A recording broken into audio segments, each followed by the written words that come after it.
प्रतिनिधी आहे।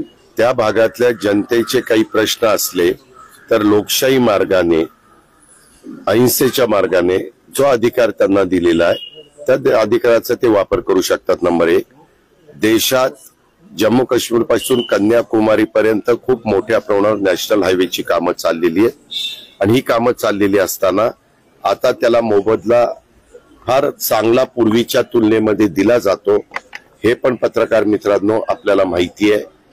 आपण तर समृद्धी महामार्ग करत असताना त्यावेळेस देवेंद्रजींनी ते मुख्यमंत्री होते, माझ्या माहितीप्रमाणे 4 पट रक्कम आपण देतो, त्याच्यावेळी विशेष बाब म्हणून 5 पट रक्कम दिली। त्यावेळेस सगळा विरोध मावळला आणि लोकांनी त्या जमिनी त्यांना दिलेले आपण पाहिलं।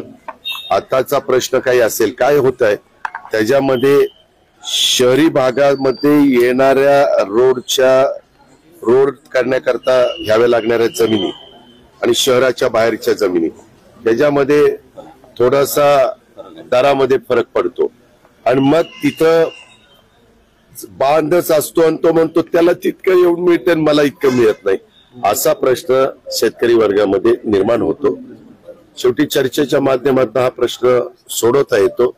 आज रविवार आहे, आज अधिकारी तिथं सुट्टीवर असतील, परंतु तरी प्रशासनाचे काही जणांना सूचना दिल्या जातील आणि त्याच्यातनं सामोपचाराने मार्ग काढला। लोकसभा मतदारसंघावर भाजपने मोठ्या प्रमाणात पक्ष प्रवेश केले। आता संजय जगताप पण प्रवेश करतायत, संग्राम थोपटेने प्रवेश केला, इंदापूरमध्ये पण सगळं जिल्हा परिषद स्थानिक स्वराज्य संस्थेच्या माध्यमातून प्रत्येकाला आपापला पक्ष वाढवण्याचा अधिकार आहे आणि प्रत्येकाला व्यक्तीला संविधानाने आणि डॉक्टर बाबासाहेब आंबेडकरच्या घटनेने त्यांनी कुठं जावं आणि कुठल्या पक्षात प्रवेश करावा हा त्याचा स्वतःचा मत आहे। त्या पद्धतीने स्थानिक स्वराज्य संस्थेत सगळे एकत्र लढतील असं आमच्यासोबत त्यामध्ये मतदार मतदान करणार आहे, पुढारी मतदान करत नाही। पुढारी आपली भूमिका मांडण्याचं काम करतात नाही ते जनतेला शेवटी ज्याच्यावर विश्वास आहे जनता त्याच्या पाठीशी। तुमच्याकडे संजय राऊतांनी टीका केली की काही मंत्र्यांचे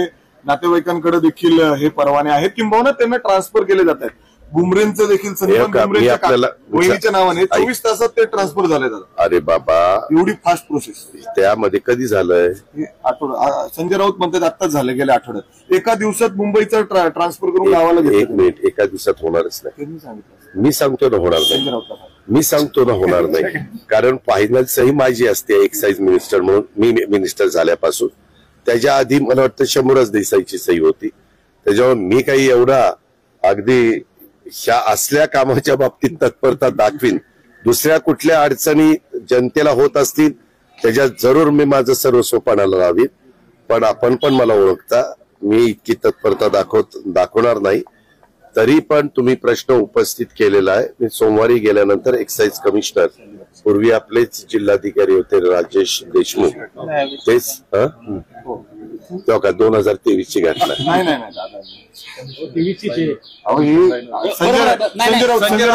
औरंगाबाद खंडपीठात ती केस सुरू। राजेशजी कमिशनर अजित बोलतोय, ते पत्रकार मित्र फार प्रेमापोटी एक प्रश्न विचारतायत आणि तोही दारूचा विचारतायत, तर त्याच्यामध्ये म्हणजे एक्साईजचा विचारतायत, तर त्याच्यामध्ये असं काही अलीकडे एका दिवसात सगळे काही परवानग्या दिल्या गेल्या? ठीक आहे, ओके ओके, ठीक आहे, थँक्यू। 2023च्या काळातली आहे आणि ती एका दिवसातली नाहीये।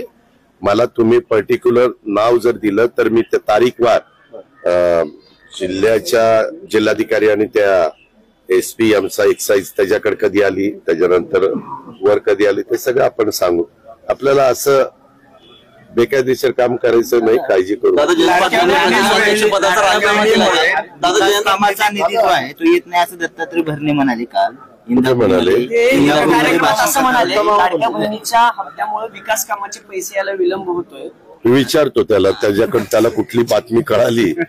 शेवटी तो माझा सहकारी आहे, मंत्री महोदय, त्यांना विचारून क्लिअर करतो कुठल्या अपेक्षेने कुठल्या हेतूने ते बोलले। दादा जयंत पाटलांनी काल प्रदेशाध्यक्षपदाचा राजीनामा दिला राष्ट्रवादी काँग्रेस पार्टीसोबत। त्यांच्या पक्षांतर्गत त्यांनी काय करावं हा त्यांचा अधिकार आहे, तू आता एबीपी माझा एकचा आहे का तू एबीपी का सामचा आहे तू आता संध्याकाळी राजीनामा दिला तर आम्ही काय करायचं तुझा अधिकार आहे.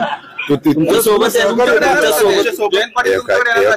जयंत पाटील सिनियर नेते आम्ही दोघांनी अनेक वर्ष एकत्र काम केलेले. जयंतराव, दिलीपराव, मी, RR पण होते. जोपर्यंत RR हयात होते तोपर्यंत आम्ही सगळेजण 90च्या बॅचचे आहोत. मला वाटतं आमची 8वी टर्म आहे आणि त्यामुळे इतके वर्ष एकत्र काम केलेलं असल्यामुळं आमची ओळख आहे, संबंध आहेत. राजकीय आज भूमिका आमच्या दोघांची वेगवेगळी ही जग जाहीर आहे. पण त्यांनी काय हेतू डोळ्यासमोर ठेवून राजीनामा दिला आपल्याला माहित नाही आणि आपल्याला विचारण्याचा पण अधिकार नाही. पण कधी पुढच्या आठवड्यात जर भेटले तर सहज जयंतराव काही आपल्या म्हणजे राजीनामा दिला त्याच्या मागचं कारण काय नाही. बरेच वर्ष झाले, मला वाटतं जयंतराव 6 का 7 वर्ष झाले. त्याच्यामुळे त्यांनी काही मनात ठरवलं असेल आता नव्याला संधी द्यायची आणि राष्ट्रीय पातळीवर काम करायचं असं काहीतरी ठरवलं.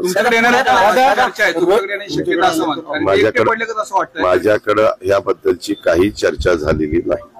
बारामती अॅग्रोच्या माध्यमातून रोहित पवार यांनी घोटाळा केला असं त्यांच्यावरती आरोप होते. मला या सगळ्या गोष्टी माहिती नसतात. तू जरूर राज्याचा उपमुख्यमंत्री आहे परंतु मला प्रत्येक गोष्ट माहिती नसते. चव्हाण नाट्यगृहात ना सावरकरांचे लिखित एक नाटक होतं. त्या नाटकाला सत्तेकी सावरकरांनी त्याचं आयोजन केलं होतं. त्या नाटकात वंचितनं मोठा राडा घातला. तुमच्या कानावर आला असेल कोथरूड पोलीस स्टेशन अंडर. त्यांचं म्हणणं आहे की सावरकरांनी जे नाटक लिहिलं